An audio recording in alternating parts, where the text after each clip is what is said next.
কিছু খুঁজে পাওয়া গেল? পাকা ক্রিমিনাল সহজ ক্লু রেখে কোনো কাজ করে না। তা ঠিক, তবে এইভাবে না বলে না হাতড়ালেও পারতে। আমাকে বললেই আমি সব দেখিয়ে দিতাম।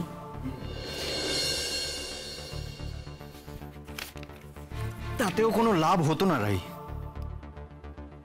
সত্যিটা সামনে ছিল না বলেই তো তুমি অত সহজে কাল রাতে এই ঘর ছেড়ে বাইরে বেরিয়ে যেতে পেরেছিলে। ঠিক, খুব আরামের ঘুম ঘুমিয়েছি কাল রাতে আমি, শান্তির ঘুম। আর পুরনো সব কথা মনে করে দেওয়ার জন্য থ্যাংক ইউ তনিমা। আর সারা জীবনেও যাতে ভুলতে না পারি সেটার পাকাপাকি ভাবে একটা বন্দোবস্ত করে দিলে।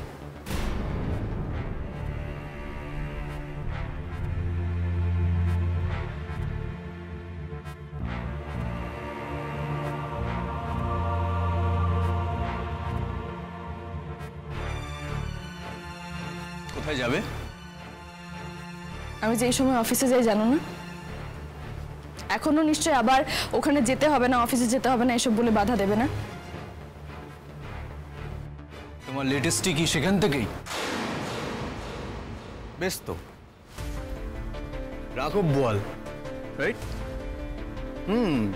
তোমার সীমাহীন লোভ মেটানোর ক্ষমতা সেই রাখে। কি হলো, বললে না যে? তোমার নতুন বস নাকি কোনো কলিগ? কে তোমার মনটা চুরি করলো রাই, বলো। যেমনটা ভাবলে তোমার ভাবনা চিনতে সুবিধা হবে তেমনটাই মনে করে নিতে পারো, আমি বাধা দেব না। এত কিছু হচ্ছে রাই, এত কিছু হচ্ছে, তারপরও তুমি এরকম কি করে থাকতে পারছো? কি করে এই সবটা অস্বীকার করতে পারছো রাই? সাহস কোথা থেকে পাচ্ছ এটা বলার যে সব কিছু মিথ্যে? আমাকে বলো না প্লিজ রাই। আমাদের চোখের সামনে, আমাদের সবার সামনে রিপোর্টটা রয়েছে, যেটাতে পরিষ্কার এটা লেখা আছে দ্যাট ইউ আর প্রেগনেন্ট। অথচ আমি জানি তোমার এই বাচ্চার বাবা আমি নই। ডক্টর কনফার্ম করেছে, সমস্ত রিপোর্টে লেখা আছে। তারপরও তুমি বলছো যে এগুলো মিথ্যে, অস্বীকার করছো। এই এতটা নির্বিকার কি করে থাকতে পারছো তুমি? আমাকে একটু বলবে প্লিজ। এতটা নির্বিকার কি করে থাকতে পারছো তুমি? আমাকে এত বড় একটা ধোঁকা দেওয়ার পরও এত শান্ত, এত স্থির থাকা যায় রাই? বলো না আমায়, আমি জানতে চাই প্লিজ। নাকি পুরোটাই তোমার একটা প্ল্যান ছিল? একটা গোটা প্ল্যান ছিল যে আমি তোমার অফিসের বাইরে দাঁড়িয়ে থাকবো, তোমার পেছনে ঘুরঘুর করবো, তোমার হাতে পায়ে ধরবো, তোমাকে বাড়িতে ফিরিয়ে আনবো, আর তারপর তুমি আমার অ্যাডভান্টেজ নিবে। রাই বলো আমায়, তুমি কেন এটা করলে? এক্স্যাক্টলি কি কারণে, কেন তুমি এটা আমার সাথে করলে? প্লিজ রাই আমাকে বলো। কি বলবো আমি, কি বলবো? ওই যে তুমি বললে আমি নিজেই জানি কারণটা কি। একদমই তাই, সব থেকে ভালো আমিই জানি। তাই আমি আবার বলছি, বারবার বলবো, ওই রিপোর্টটা ভুল, পুরোপুরি ভুল। আমার সবকিছু ভুল, শুধু তোমার মিথ্যেটাই ঠিক। প্রমাণ করো, প্রমাণ করো। পারবে? সময় দিলে নিশ্চয়ই পারবো। সময়? ওকে, কত সময় লাগবে? না না না রাই, তোমাকে আজকেই প্রমাণ করতে হবে যা প্রমাণ করা, ইনফ্যাক্ট এক্ষুনি প্রমাণ করতে হবে। পরে আমি আর কিচ্ছু মানবো না, কিচ্ছু শুনবো না আমি। তুমি একটা বাজে মিথ্যেবাদী মেয়ে।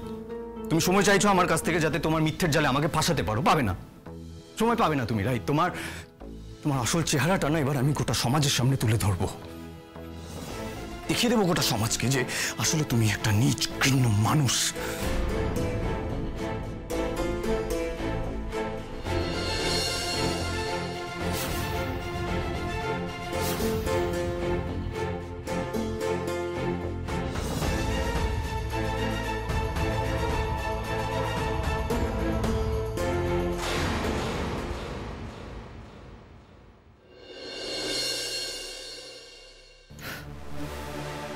কিছু বলবে?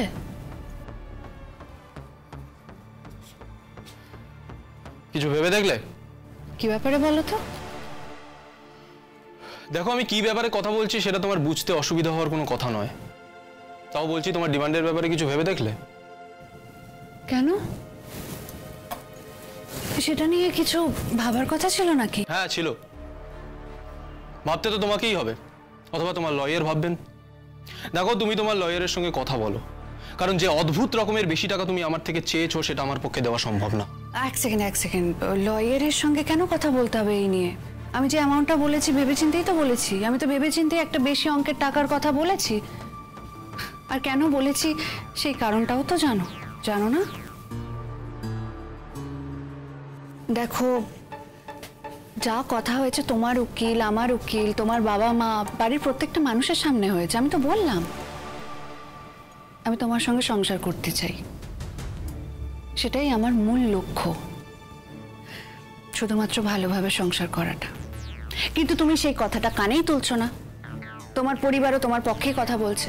তুমি ভালো করেই জানো সেটা আর কোনোভাবেই সম্ভব না, কারণ যা যা ঘটিয়েছো তুমি, তারপর তোমাকে নিয়ে আর চলা যায় না। কি ঘটেছে সূর্য? কি ঘটেছে আমাদের মধ্যে? দিদি ভাই আর অনির্বাণদার মধ্যে যা যা ঘটেছে তার থেকেও বেশি কিছু ঘটেছে আমাদের মধ্যে। তাহলে সবকিছু ভুলে যখন ওরা একসঙ্গে আবার সংসার শুরু করতে পারে, একসঙ্গে বসবাস করতে পারে, তাহলে আমরা কেন পারবো না? না পারবো না, কারণ অনিদাকে একজন ক্রিমিনালের সঙ্গে বাস করতে হচ্ছে না। রাই যে কোনো দোষেই দোষী না সেটা ওদের মধ্যে কিন্তু পরিষ্কার। কার জন্য? সেটা কার জন্য? তোমার জন্য। তুমি উদ্ধার করেছো তোমার রাইকে। এটা বলতে তো কোনো লজ্জা নেই। তুমি না থাকলে এখনো তোমার রাইকে হস্টেলে থাকতে হতো। নীলু তুমি বদলাবে না, না? হ্যাঁ, মানে তুমি নিজেকে শোধরাবে না এটা ঠিক করেই ফেলেছো। সেই এক কথা রাই। নীলু, রাইকে না তুমি তোমার নিজের মন থেকে পুরোপুরি ছেটে ফেলে দাও আর নিজেকে বাঁচাও। যে মারে সেই বাঁচবার কথা বলে। ঠিক আছে, দেব। দিদিভাইকে আমার মন থেকে চিরকালের মতো মুছে দেব। ওর প্রতি কোনো বিদ্বেষ, কোনো অভিমান রাখবো না। কিন্তু একটা শর্তে, তোমাকে আমার কাছে ফিরে আসতে হবে। নীলু, দেখো জোর করে না ভালোবাসা হয় না। আর তুমি যা যা ঘটিয়েছো তারপর তোমার প্রতি ভালোবাসা তো দূরের কথা, তোমার প্রতি মিনিমাম সম্মান, শ্রদ্ধা, ইভেন বন্ধুত্বটুকু আমার মধ্যে নেই। এরকম একটা মৃত সম্পর্ককে জিয়ে রেখে কি লাভ? তার থেকে তুমি নিজেকেও মুক্ত করো আর আমাকেও মুক্তি দাও। নীলু, আমি তোমাকে বলছি না, তোমাকে রিকোয়েস্ট করছি, তুমি তোমার লয়ারের সাথে কথা বলো। আমরা বসে আলোচনা করে একটা অ্যামাউন্ট স্থির করি। ওকে? তুমি যদি আমার কথা না শোনো মাই প্রিন্স চার্মিং, তাহলে আমি কেন তোমার কথা শুনবো বলো তো? আর তোমার প্রতি আমার ভালোবাসার কিন্তু কোনো অভাব হয়নি। আপাতত সেটাতে দুজনেরই কুলিয়ে যাবে। তবু কি তুমি একবারও ভেবে দেখবে না? কোনো প্রশ্নই ওঠে না। তাহলে আমার উত্তর বদলাবে না। তাহলে এটাই তোমার শেষ কথা তো? শেষ কথা তো তুমি ফিরে এসো। তোমার সাথে কথা বলাটাই আমার ভুল হয়েছে। জমি কামড়ে পড়ে থাকতে হবে নীলু। যাকে সবাই তাড়াতে চায় তাকে তো জমি কামড়েই পড়ে থাকতে হয়। আচ্ছা, কেন কেন আমি খারাপ ভাবে বাঁচবো? কেন? হ্যাঁ শেখরদা, হ্যাঁ বলছি আপনি যা যা বলেছিলেন আমি সেইভাবে ওকে বোঝানোর চেষ্টা করেছি, কিন্তু ও আমার কোনো কথা শুনতেই রাজি নয়। না, ও যা যা চাইছে তার কোনোটাই আমি দিতে প্রস্তুত নই। একসাথে থাকার আর কোনো প্রশ্নই ওঠে না। আর ও যে অ্যামাউন্টটা আমার থেকে চাইছে আমার পক্ষে সেটাও দেওয়া সম্ভব নয়। না, হ্যাঁ, আমার মনে হয় টাকা পয়সা নিয়ে ওর সাথে আর কোনো আলোচনা করে কোনো লাভ নেই। আমি কিন্তু ওর থাকা, পয়সা, ভরণ পোষণের সমস্ত দায়িত্ব নিতে রাজি ছিলাম, কিন্তু ও আমার সাথে যেই গেমটা খেলছে তারপর ও আমার থেকে একটা পাই পয়সা পর্যন্ত আদায় করতে পারবে না। হ্যাঁ, ও আসলে একটু বেশি ভেবে ফেলেছে। ওর ফাঁদে আমি আর পা দেব না। হ্যাঁ, সেটাই বলছি যে হ্যাঁ, এত কিছু তো ফোনে বোঝানো সম্ভব নয়। তার থেকে হ্যাঁ, তার থেকে আমি বরং আজকেই আপনার কাছে আসছি। না না, দেখুন, আমার মনে হয় ওকে আর বুঝিয়ে সময় নষ্ট করে কোনো লাভ নেই, বৃথা চেষ্টা হবে। তার থেকে পুরো প্ল্যানটা অন্যভাবে সাজাতে হবে। হ্যাঁ, আমি আসছি।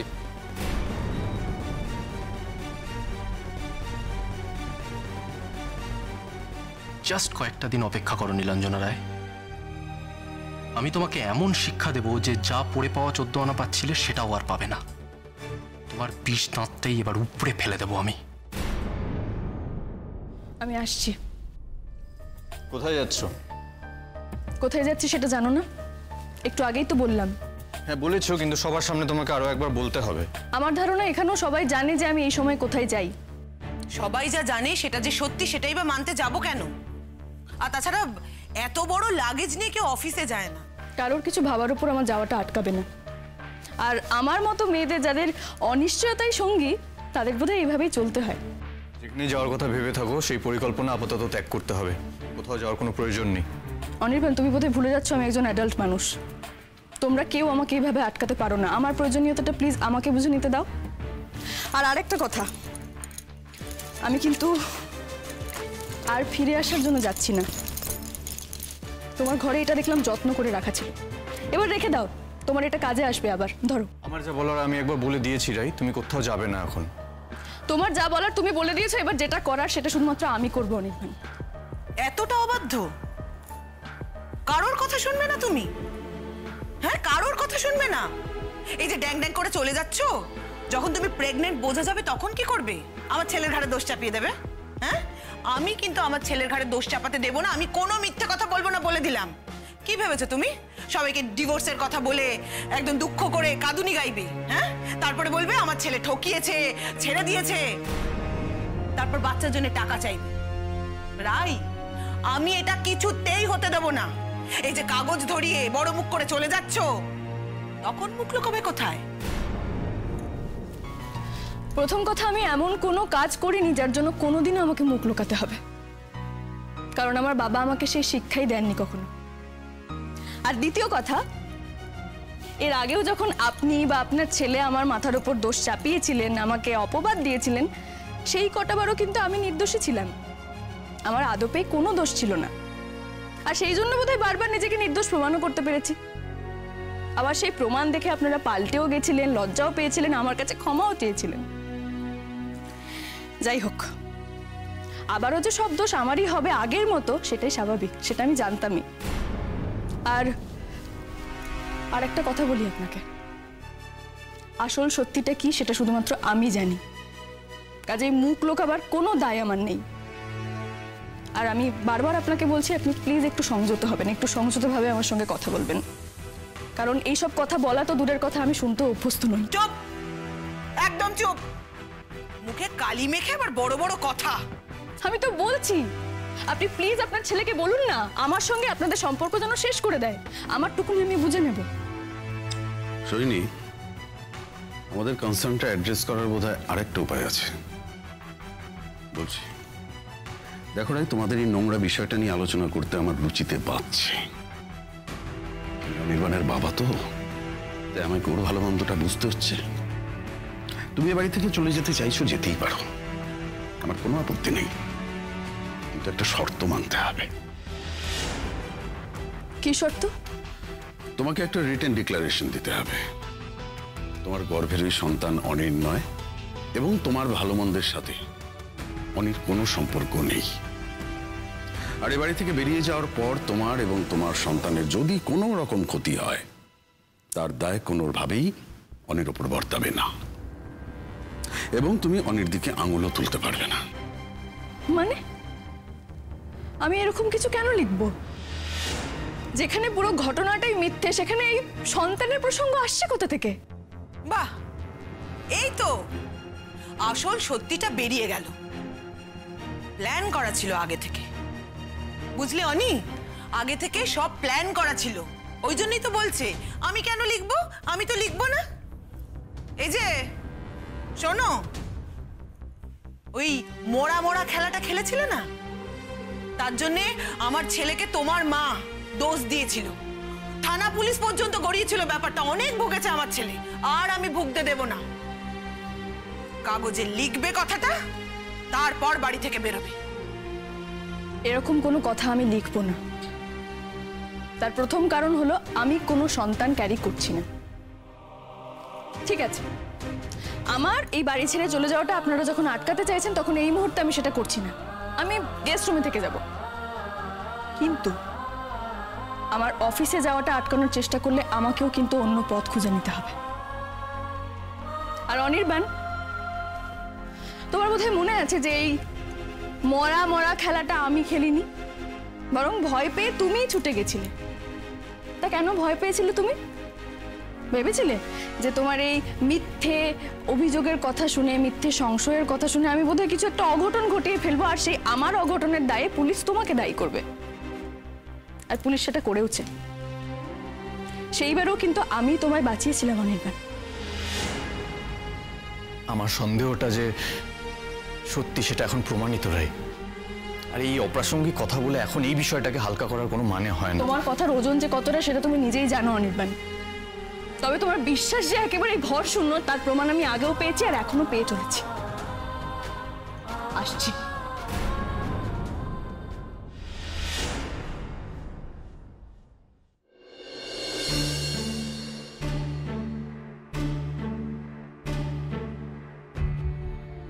বৌমনি, আমার বড্ড দেরি হয়ে গেছে, কিছু খাবো না আজ আর। কিচ্ছু দেরি হয়নি, তুমি দুটো মুখে দিয়ে যাবে আর সময় করে টিফিনটা শেষ করবে। আর লাঞ্চ টাইমে তুমি রায়ের সাথে দেখা করছো তো, আমি বেশি করে দিয়ে দিয়েছি, দুই বোনে মিলে খেয়ে নেবে। বৌমনি, আমার না দিদিভাইয়ের জন্য বড্ড চিন্তা হচ্ছে। আজ আর ক্লাসে মন দিতে পারবো কিনা সন্দেহ। অত ভেবো না, কথা বলো আগে আর আমাকে জানিও। সেরকম সিরিয়াস কিছু হলে আমিও চলে যাব। না না, তুমি এখন যেও না, আগে আমি কথা বলে দেখি, তারপর দেখা যাবে। আচ্ছা, আগে কার ফোন আসছে দেখো। আঙ্কেল। হ্যাঁ আঙ্কেল, বলো। কিরে মা, কেমন আছিস? এই তো চলছে। এ আবার কি, এ কিরকম দায় সারা জবাব? আচ্ছা, মাঝে মাঝে তোর কি হয়? বুড়ো ছেলেটাকে ভুলে যাস কেন? আঙ্কেল, সত্যি কথা বলবো, আমি জাস্ট তোমার কথাই ভাবছিলাম। আমি ভাবছিলাম আজ তোমার কাছে যাব। বাহ, তো আনন্দের কথা, চলে আয় তাহলে। কিন্তু গলাটা এরকম শুকনো লাগছে কেন? কোথাও যেন মনে হচ্ছে যে উচ্ছ্বাসটা নেই, উচ্ছ্বাসটা মিসিং। আঙ্কেল, আমি তোমাকে একটা কথা জিজ্ঞেস করব। আমার যদি কারো চিকিৎসার জন্য কোনো হেল্প দরকার হয়, তুমি হেল্প করবে? এটা একটা প্রশ্ন হলো? এটা তুই আমাকে জিজ্ঞেস করছিস কেন? আমি সব সময় তোর পাশে আছি, সব সময়। আর দেখ, আমি স্বেচ্ছায় রিটায়ার করেছি ঠিকই, কিন্তু পেশাগতভাবে আমি তো ডাক্তারই ছিলাম। দরকারে এখনো স্টেথোস্কোপটা তুলে নেবো গলায়। কিন্তু কি হয়েছে সেটা আমাকে একটু বল, আমার কিন্তু একটু চিন্তা হচ্ছে এবার।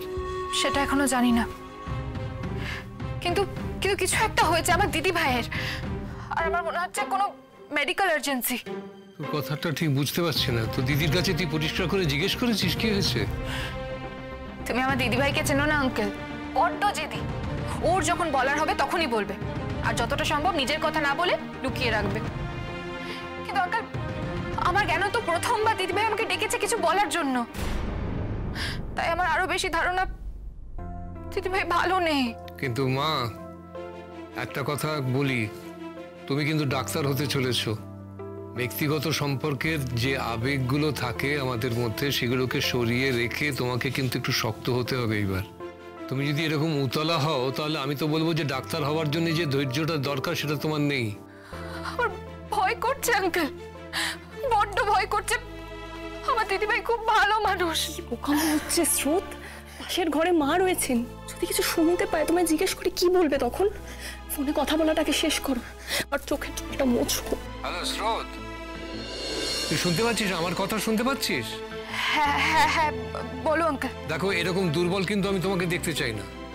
তোমাকে স্ট্রং হতে হবে। হ্যাঁ, আমি স্ট্রং আছি আঙ্কেল। Very good. এবার আমাকে বল, তো দিদির সঙ্গে কখন কথা হবে? মানে কখন জানতে পারবি যে প্রবলেমটা কি? এই এই ধরো দুপুর নাগাদ। সেখানে কি আমি আসবো দিদির সঙ্গে কথা বলতে? না না, তাতে হয়তো আরো নার্ভাস হয়ে যাবে। আমি আগে কথা বলে দেখিও কি বলে। তুমি থাকলে হয়তো খোলাখুলি সব বলতে পারবে না। হ্যাঁ, বুঝতে পারছি। ঠিক আছে, সেক্ষেত্রে কথা বলে তুই কিন্তু সোজা আমার কাছেই চলে আসবি, ঠিক আছে? ঠিক আছে। তাই করব। ঠিক আছে, আমি রাখছি, কিন্তু রাখার আগে আবার কিন্তু বলছি, তোমাকে কিন্তু আমি স্ট্রং স্টেডি দেখতে চাই, বুঝতে পেরেছো? রাখো। কি হয়েছে?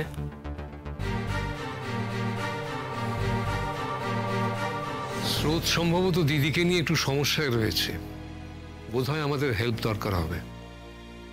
ওর আমাদের হেল্পের দরকার? ওর তো কখনো কারো হেল্পের দরকার পড়েনি বাবা, ও তো নিজে হান্টারওয়ালি। এটা মজার ব্যাপার নয় সার্থক, সামথিং ইজ সিরিয়াস। কলেজে ওর দিকে একটু নজর রাখিস, ইটস মাই রিকোয়েস্ট।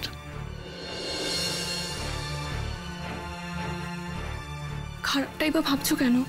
ভালো কিছুও তো হতে পারে, তাই না? শোনো, তুমি শান্ত মনে কলেজ যাও, রায়ের সঙ্গে কথা হোক, তারপর তো তোমার আঙ্কেল আছেনই সাহায্য করার জন্য।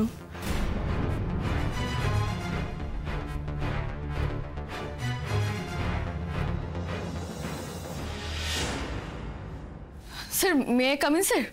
আরে আপনি আসুন আসুন আসুন। Extremely sorry sir, extremely sorry, আমি অনেকটা লেট করে ফেলেছি আজকে, আমি কোনো এক্সকিউজ দিতে চাই না স্যার। আগে আপনি বসুন তো, আপনি তো হাঁপাচ্ছেন দেখছি। নেই জলটা আগে খান, খান। Thank you sir.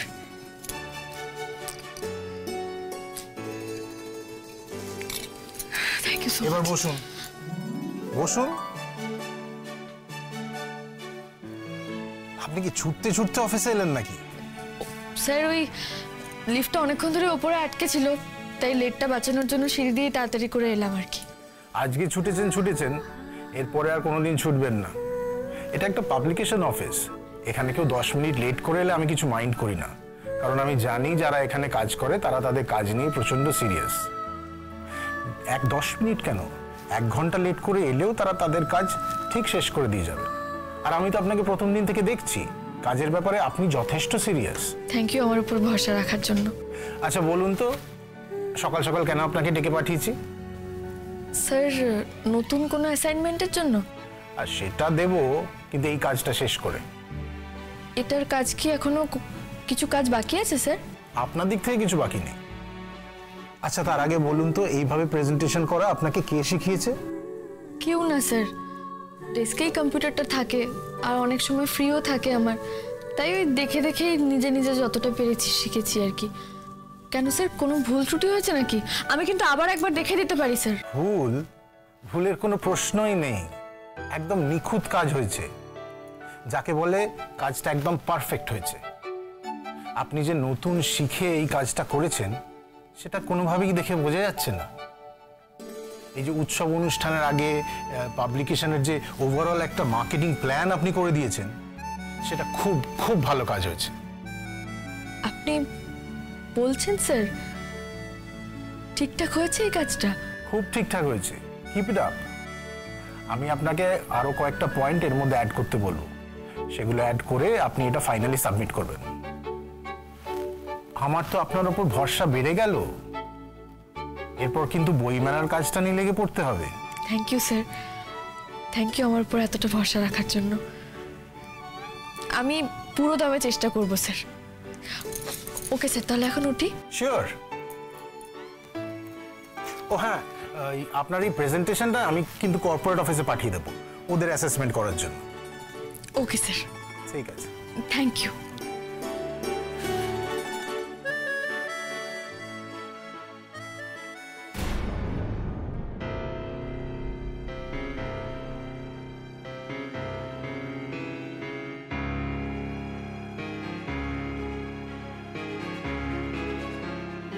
হ্যালো স্রোত, ওই 1:30-2 নাগাদ অফিসে আসতে পারবি? হ্যাঁ হ্যাঁ, ক্যান্টিনে বসে দুটো কথা বলতাম। আরে হ্যাঁ ঠিক আছি, কিচ্ছু হয়নি আমার, বসের কেবিনে ছিলাম বলে ফোন করতে দেরি হয়ে গেল। ঠিক আছে, আয়।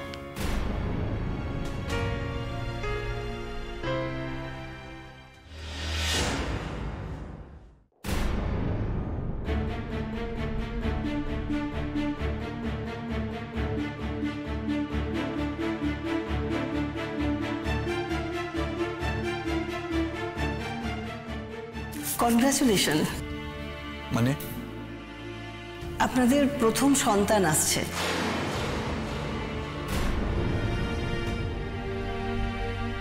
তোমার ঘরে এটা দেখলাম যত্ন করে রাখা ছিল, এবার রেখে দাও, তোমার এটা কাজে আসবে আবার। ধরো। কিরে তুই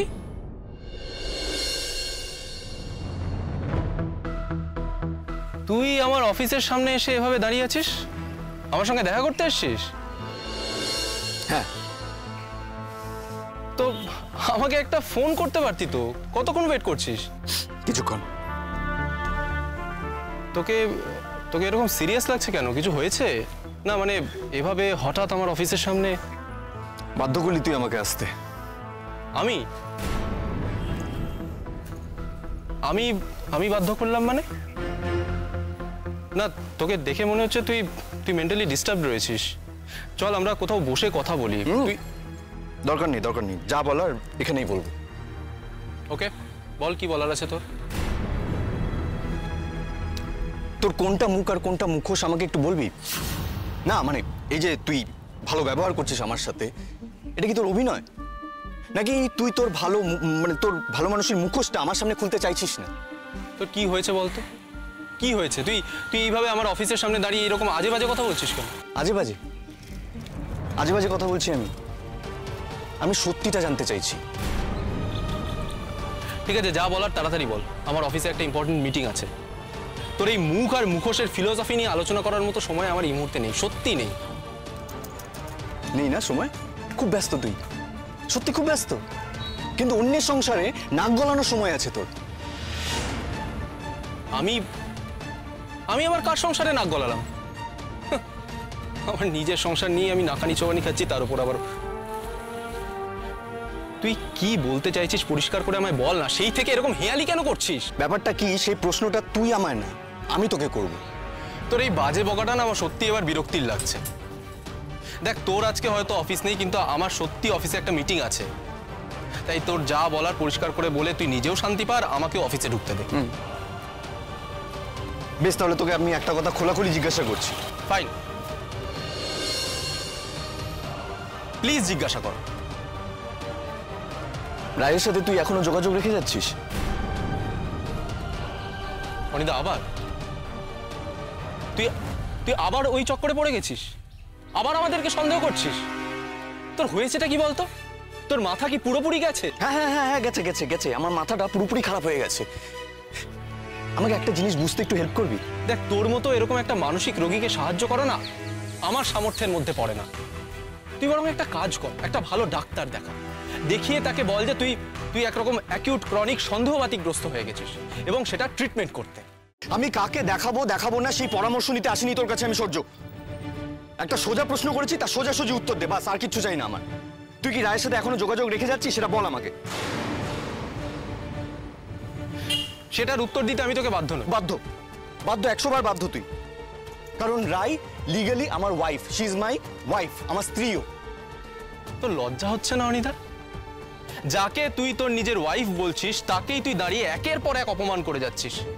ছি ছি ছি, তোর লজ্জা হওয়া উচিত রে। কি ভেবেছিস তুই? কি ভেবেছিস যে তুই এই ধিক্কার দিয়ে আমাকে দুর্বল করে দিবি? কোনো লাভ হবে না তাতে সূর্য, কোনো লাভ হবে না, বিশ্বাস কর। আর আমি যেটা বলছি একদম ঠিক কথা বলছি, সত্যি কথা বলছি সূর্য। শুধু একটা কারণে না, অনেক কটা কারণ ছিল তোদেরকে সন্দেহ করার। আর মা তো আমাকে প্রথম থেকেই বলতো যে সূর্য আর রায়ের বিষয়টা না ভীষণ গোলমেলে। আমি বিশ্বাস করতে চাইনি। তার মানে তোদের ওই নোংরা ছবিগুলো, ওইগুলো মিথ্যে ছিল না, ওগুলো সবটাই সত্যি ছিল। আর হোয়াট আ কোইন্সিডেন্স, কোনো থার্ড পার্সন এসে কিন্তু তোদেরকে নির্দোষ প্রমাণ করেনি। তুই তোর বউকে কি খাইয়ে কি না কি বলিয়েছিস আমি জানি না, জানতেও চাই না। তুই প্রমাণ করলি যে রায় নির্দোষ, হ্যাঁ? অথচ আমি এটা সন্দেহই করলাম না যে তুই কেন এত ইন্টারেস্ট দেখাচ্ছিস, তুই কেন উঠে পড়ে লেগেছিস রায়কে নির্দোষ প্রমাণ করার জন্য। আমি এতটাই স্টুপিড, এতটাই বোকা, আমি একবারের জন্য তোকে সন্দেহ করলাম না। অনিদা তুই কি বলছিস সেটা তুই নিজে জানিস? মা বারবার বলেছিল আমায়, জানিস তো, এই ব্যাপারটা সন্দেহজনক, খোঁজ খবর নিতে। আমি শুনিনি, রায়ের হাত ধরে থেকেছি আমি। তুই রিয়েলি? তুই আবার কবে রায়ের হাত ধরলি? কেউ তো সেটা দেখতেই পেল না। হ্যাঁ, কেউ দেখতে পেল না তো, কেউ দেখতে পেল না। সেই সুযোগে তুই গিয়ে রায়ের হাত ধরলি। বাও, তুই আর রাই না চিরকাল আমাকে বোকা বানিয়েছিস। তোদের সম্পর্কটা চিরকালই ছিল, আর আজ আজ তো কি আজ আজ কি বল বল। আমাকে একটু খোলসা করে বলতো সূর্য, রাই কার বাচ্চার মা হতে চলেছে? রাই প্রেগনেন্ট? তুই জানিস না? এটাও জানিস না বেবিটা কার? আরে আমি কি করে জানবো? তুই তো ওর হাজবেন্ড। হ্যাঁ আমি ওর হাজবেন্ড, কিন্তু ওর বাচ্চার বাবা নই আমি। রাই ধোকা দিয়েছে আমাকে, অন্য কারোর সাথে সম্পর্ক রেখে তার বাচ্চা ক্যারি করছে ও। আর সেই অন্য কেউটা কে? তুই। অনিদা, অনিদা তুই না একেবারে পাগল হয়ে গেছিস, যেটাকে বলে উন্মাদ। একেবারে উন্মাদ হয়ে গেছিস তুই, বুঝতে পারছিস?